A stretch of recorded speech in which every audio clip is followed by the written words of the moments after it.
dumb as hell. But for Oscar, the decision was made. He went into the studio to record his album. My producer was telling me, you gotta sing with more passion.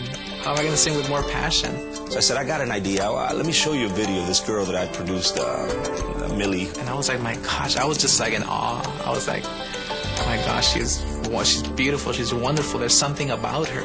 She looks like an angel. He instantly fell in love with her in the video. He looked at me and says, is there any possibility I can meet this girl? Because I am madly in love with her and I don't even know her. They arranged a meeting and instantly fell in love. It was like sending an angel from the sky. I said to myself, my mother had to send her. When his album was released, the first single went to #1 on the Latin Billboard charts. I said, Oscar, you're #1 on Billboard and you got a nomination for the Grammys. That's just gotta feel great. He was just like in heaven. But the Bob Arum scheduled fight with Shane Mosley loomed. On June 17th, 2000, an unprepared Oscar stepped into the ring again. And I said to myself, okay, my next fight, I'm gonna show that I'm a warrior. I'm gonna show that I'm a fighter. And it was a big mistake. While Oscar looked for the quick knockout, Mosley adapted and began to challenge the aggressive fighter. Oscar kept doing the same damn thing, round after round after round.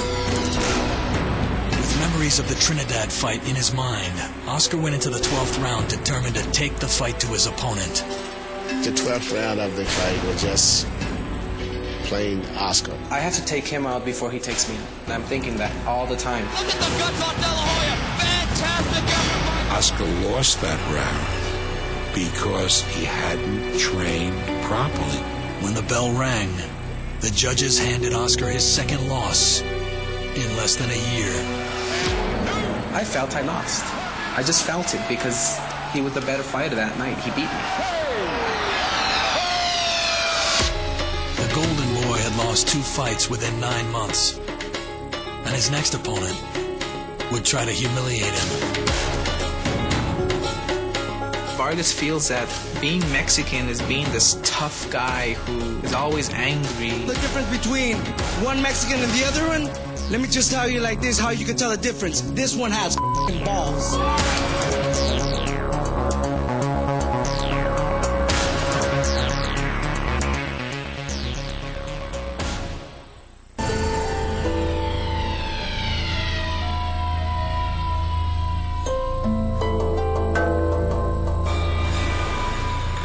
After suffering his first 2 professional losses within a year, Oscar De La Hoya retreated from boxing to reassess his priorities.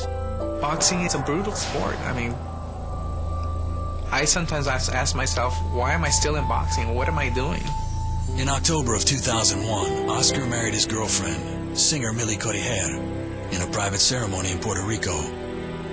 Millie's teaching me all about life. Millie's making me a better person, a better man. And despite his career demands, he makes it a priority to help the community that nurtured his championship dreams. He created and funded the Oscar De La Hoya Youth Center at Resurrection Gym, and he honored his mother by building the Cecilia Gonzalez De La Hoya Cancer Center for Women. But while Oscar gained perspective on his life outside of boxing, a new foe wanted to take him down in the ring. Fernando Vargas is obsessed with Oscar. Oscar's the pinnacle of the sport. So in order for him to become that next big champion, he has to beat Oscar. To me personally, it's just another fight. To him, to Fernando Vargas, this is his life. He's been dreaming about me for the last 10 years. The pre-fight hype took on a nasty tone, with Vargas accusing Oscar of not being Mexican enough. We got the Ferocious Squad over here, and we got the Peter Pan Squad over here. Vargas feels that being Mexican is being this tough guy who is always angry and is getting in trouble and doesn't care. Vargas feels that being Mexican is to be a thug and a streetwise guy because Oscar behaves well and comports himself well in public. To say he's not Mexican is a slur on Mexicans. From the opening bell, Oscar punished Vargas with a brutal combination of power and finesse.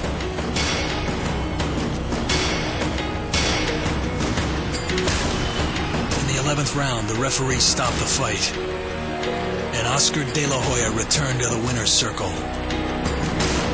Oscar still hopes to retire before his 30th birthday, but before he does, he has some unfinished business to take care of.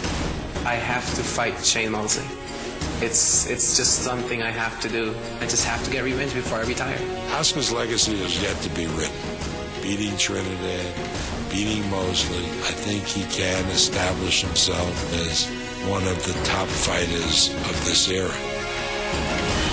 You know, after that, that's it. No mas. As Oscar looks to secure his legacy as a fighter, his challenge to create a personal legacy is just beginning.